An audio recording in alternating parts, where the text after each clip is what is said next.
پھر انہیں بھی کہ جو ایک برف کا نظارہ کی طرح تیزی سے آگے بڑھتے چلے جاتے ہیں.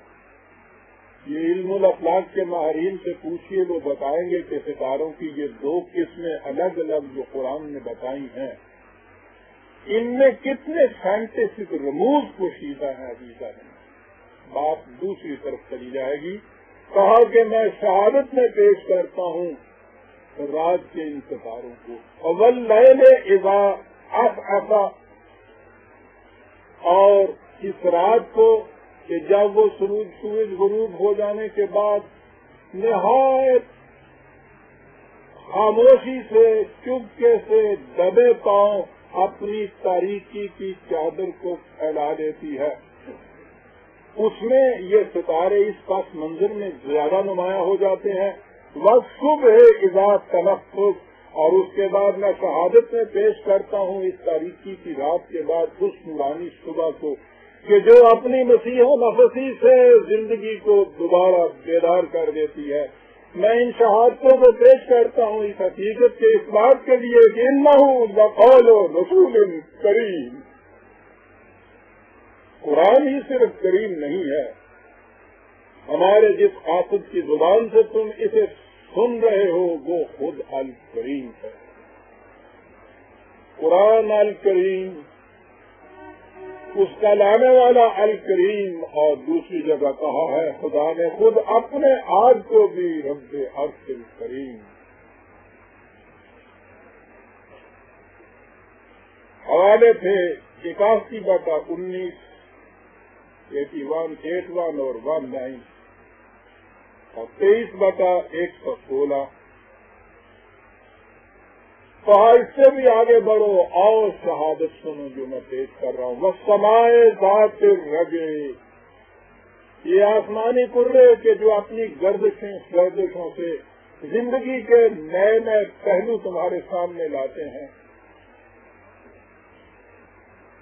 آج کا درس اس کے لیے مناسب موقع نہیں ہے. کسی اور موقع میں عرض کروں گا کہ آج کے علم الافلاق والے کم از کم جیمز کو ہی دیکھ لیجیے، دی مسٹیریس یونیورس کو پڑھ کے دیکھیے.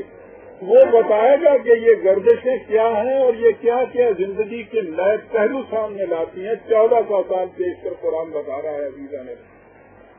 وَالسَّمَاءِ ذَاتِ الرَّجْعِ، اسے میں پیش کرتا ہوں کہ ایک گردشوں سے نئے نئے پہلو زندگی کے سامنے لانے والی. اور میں شہادت میں پیش کرتا ہوں وَالْأَرْضِ ذَاتِ الصَّدْعِ، اس زمین کو جو بظاہر مردہ سی نظر آتی ہے کہ یہ شک ہونے کے بعد کس طرح سے حیات تازہ کو اپنے اندر سے ابھار کے سامنے لے آتی ہے. میں انہیں پیش کرتا ہوں کاہے کے لیے؟ یہ بتانے کے لیے کہ إِنَّهُ لَقَوْلٌ فَصْلٌ، یہ ایک فیصلہ کن حقیقت ہے جو تمہارے سامنے میں لایا ہوں. فیصلہ کن حقیقت. وما ہوا بالحاضر، اسے مذاق نہ سمجھ. عزیزان من، قرآن کو قول فصل کہنا ہر بات میں آخری فیصلہ دینے والی کتاب. وما ہوا بقول فصل، اسے یوں ہی مذاق نہ سمجھ لو جو ہم نے تمہیں دیا ہے. بڑی ڈسائسو کتاب ہے، مذاق نہیں ہے جو کچھ دیتی ہے. 86/11 86 نے کہا کہ ہمیں ذات الرجا جو کہا ہے اجرام فلکی کو، کہا کہ یہ شاعروں کی طرف نہ چلے جانا. ان کی کیفیت یہ ہے کہ خود عربوں کے ہاں اگرچہ شعر و شاعری کا بڑا بلند مرتبہ تھا، لیکن اس کے باوجود ان کی کیفیت یہ تھی، شاعری کو وہ یہ سمجھتے تھے کہ یوں ہی عظیم تمنائیں ہوتی ہیں. ان کے الفاظ میں سنیے کہ وہ جو کہتے ہیں ہم یقولون شاعر نتربص بہ ریب المنون، یہ کہتے ہیں کہ کوئی بات نہیں ہے، یہ شاعر ہے. نبی اکرم صلی اللہ علیہ وسلم کے متعلق یہ شاعر ہے، اور شاعر کو تو زمانے کی گردشیں مٹا دیا کرتے ہیں، اس لیے ہمیں پریشان ہونے کی ضرورت ہی نہیں ہے. قرآن نے یہ کہا کہ کیا کہہ رہے ہیں، اس کا ریفرنس تھا 52/30. کہا کہ یہ شاعری نہیں ہے، شاعر تو افکار میں سر مست نہ خوابیدہ نہ بیدار ہوتا ہے، وہ قیاس آرائیاں کرتا ہے، وہ تخیلات کی دنیا میں اٹھتا چلا جاتا ہے. یہ نہیں ہے، یاد رکھیے. فلا اقسم بما تبصرون وما لا تبصرون. میں شہادت میں پیش کرتا ہوں ان تمام حقائق کو جو آج تک تمہاری نگاہوں کے سامنے آ چکے ہیں، اور وہ حقائق مستور جو ابھی تک تم سے پوشیدہ ہیں اور آئندہ آنے والے زمانوں کے اندر جو بے نقاب ہوں گے، ان تمام حقائق کو میں شہادت میں پیش کرتا ہوں یہ کہنے کے لیے کہ انہ لقول رسول کریم وما ہوا بقول شاعر.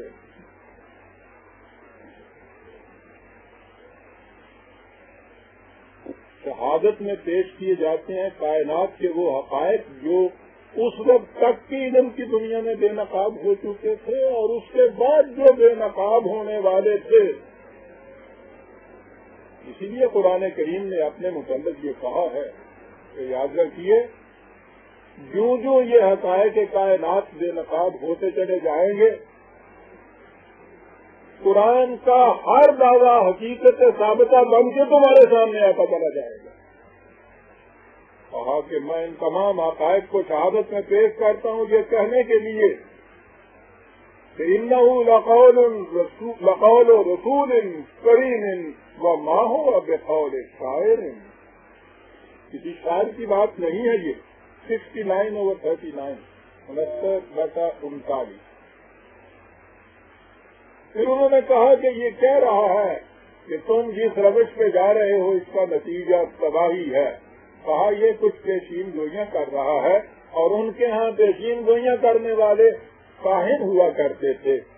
کہا کہ تم یہ بھی غلط سمجھے ہو. ولا بقول کاہن، یہ کسی کاہن کی بات بھی نہیں ہے جو اٹکل بچوں قیاس آرائیوں سے پیشین گوئیاں کرتے چلے جاتے ہیں. شاعر کی بات نہیں، کسی کاہن کی بات نہیں. یہ تو اس کی اپنی بات ہے ہی نہیں، بل تنزیل من رب العالمین. یہ تو نازل کیا ہوا ہے اس خدا کا کہ جو تمام کائنات کی نشو و نما کرنے والا ہے.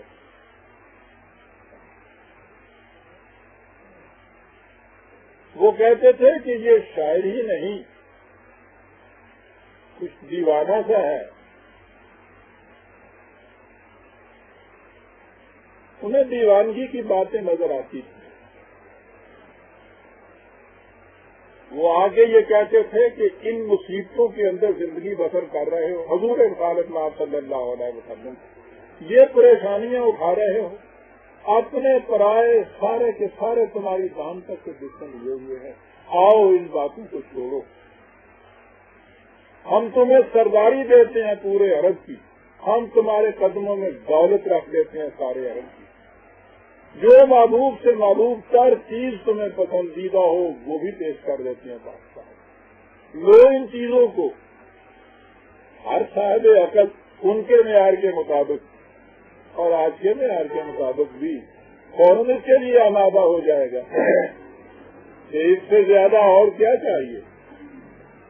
جواب یہ ملتا ہے کہ تم تو یہ دنیا کی زمین کی چیزیں کہتے ہو، یہ آسمان کے گرے تم ایک ہاتھ پہ میرے چاند رکھ دو اور دوسرے ہاتھ پہ سورج رکھ دو، اور اس کے بعد کہو کہ پھر اس چیز سے باز آئے تو میں اس کے بعد بھی اپنے قول سے نہیں.